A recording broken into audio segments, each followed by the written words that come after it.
Welcome back to the Tommy Brideson Show. Now today I wanted to talk about structure and function and how it relates to training, how it relates to rehab, and how it relates to basically being a better coach and a better athlete. Now, when you understand the human body, when you understand how it's made up, it really removes a lot of the nuances around training technique, around coaching cues, and how to put yourself in the best position possible.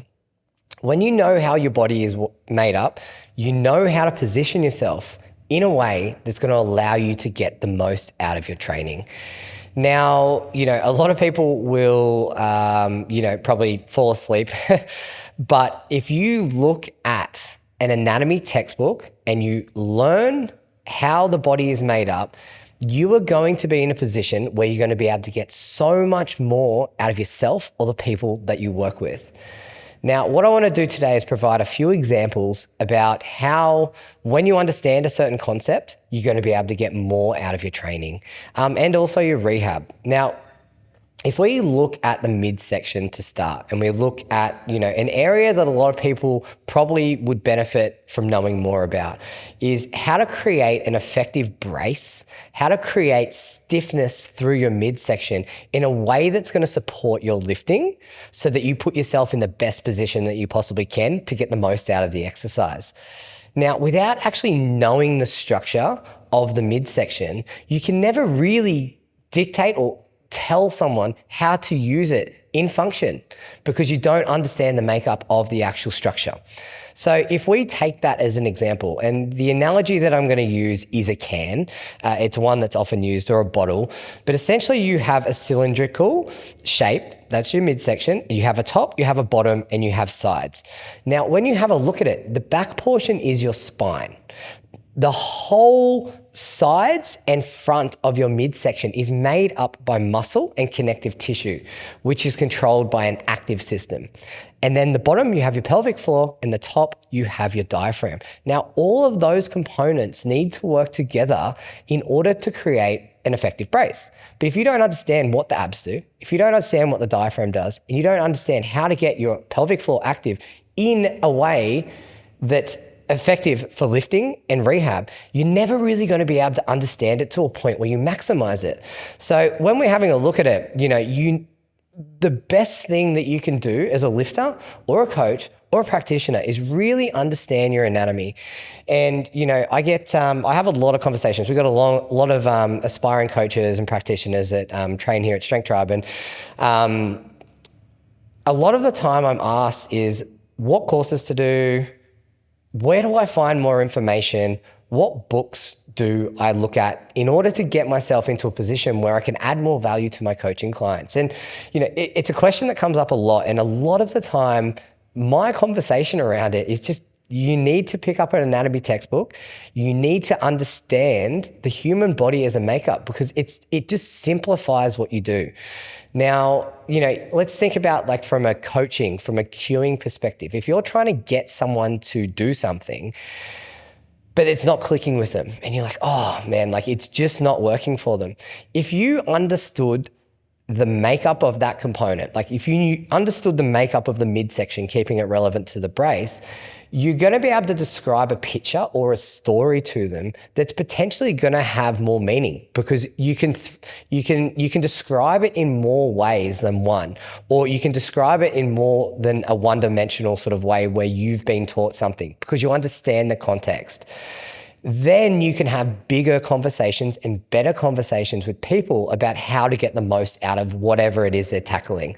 So if we look at intra-abdominal pressure, for instance, and, say for instance, I've got someone in and I'm like, you just need to brace your abs. Now that is taking care of one component of your brace. It's creating stiffness and it's creating rigidity.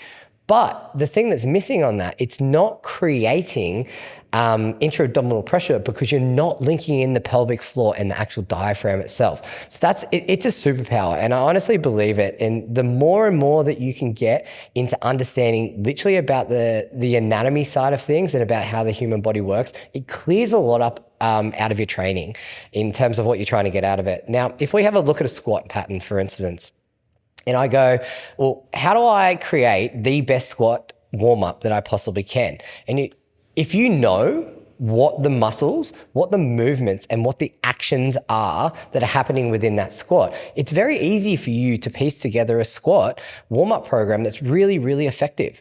Now, if we have a look at it, let's just work through it. If you look at the lower body, we start at the foot and the ankle. If you understand the joints, the mechanisms at the actual ankle, you're never really going to have a problem with ankle mobility or stability because you understand how it works. Now, a lot of people think that they have tight calves or tight ankles, and they say, oh, well, that's the reason why I can't hit depth. But if you understand the structure of the ankle, you can very quickly test it and go, okay, well, is this actually like a tissue related issue? Are they missing range of movement at the ankle, or is there a bony block? Or are they just in the wrong position? So you can easily break it down into 3 components and go, okay, what component of the ankle isn't actually functioning the way that it should be? And then put together a program that's very specific for the person that's in front of you. Then if you're looking at the knee, it's a relatively simple knee joint. It's a hinge joint. It's a very simple joint. But there are some complexities and some nuances with it. Like, for instance, when your foot is planted on the ground and you descend into a squat, your knee has to unlock into external rotation. So your femur needs to rotate outwards. And there's a little muscle called the popliteus that actually creates that action at the knee. And it creates that little external rotation, that lateral rotation on the actual femur itself. So if someone was having a problem with their popliteus and it wasn't functioning, or it wasn't firing, or it wasn't in a position that it could work the best that it could, you're not going to get that action at the femur. But you're not going to know that unless you know the structure. So then moving upstream, and people go, hey, like when I'm squatting, I'm getting pinching in my hips.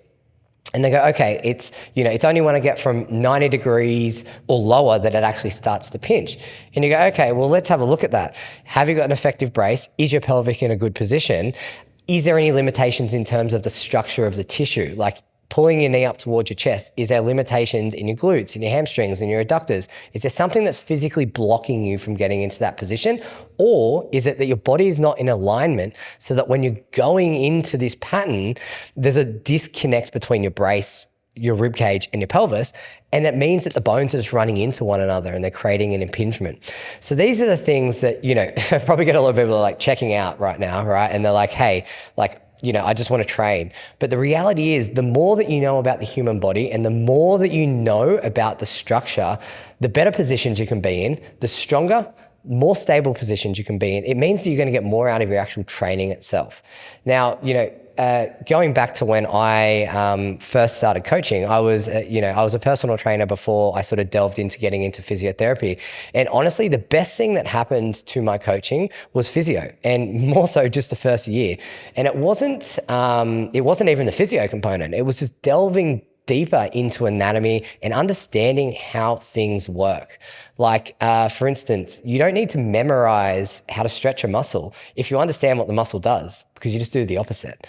So understanding the structure, and I'll bang on about it, but understanding that structure will allow you to get so much more out of your training and also your treatment.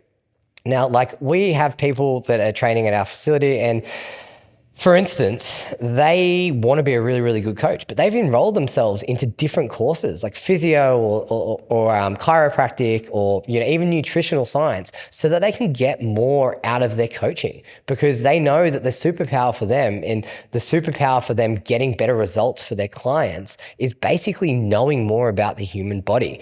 It's like when you see some clickbait stuff on the internet and you go, wow, someone's come up and said, this particular training method is better than this particular training method. You can very easily look at it and go, well, that kind of doesn't make sense, because I understand the makeup of the structure. I understand how the body is meant to work from a physiology standpoint. And then you go, well, that, yes and no. That it could make sense, but it also could very easily not make sense.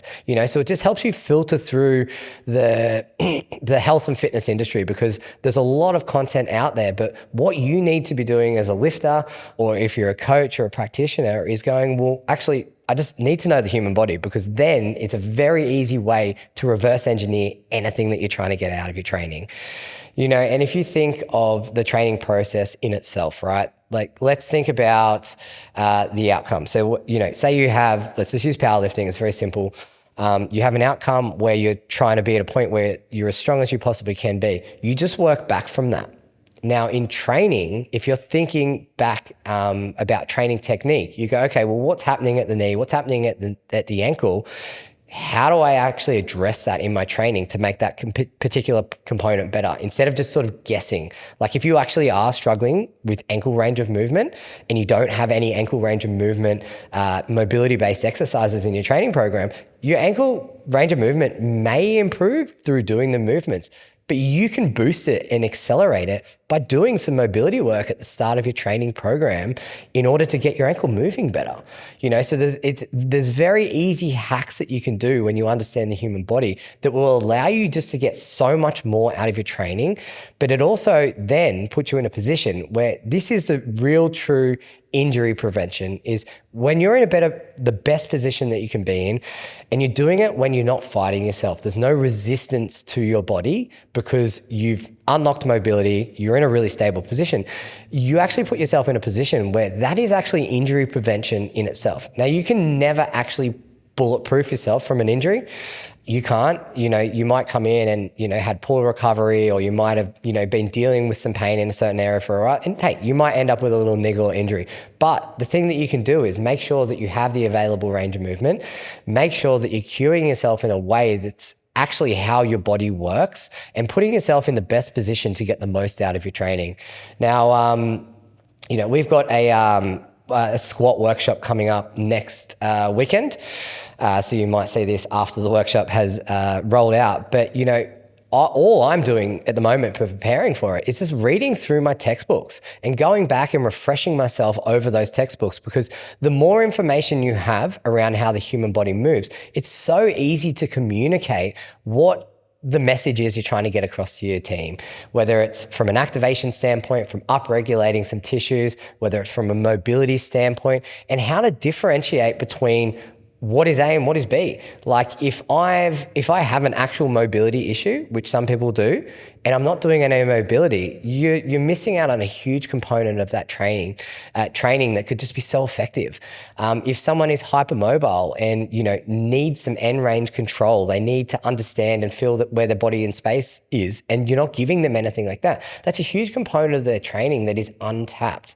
So the superpower here is, and the lasting message that I have is, get yourself really accustomed with the human body, and you don't have to start in the nitty gritty. It's just, understand the muscles, understand the joints, and then go from there, because honestly, it is the thing that clears up your progression, and it just helps you make the most amount of progress that you possibly can in your training, because you know exactly what you need to do, because your body is pretty consistent. And if you put it in the right position, it will work. If you give it the right stimulus, it will work and you will get better.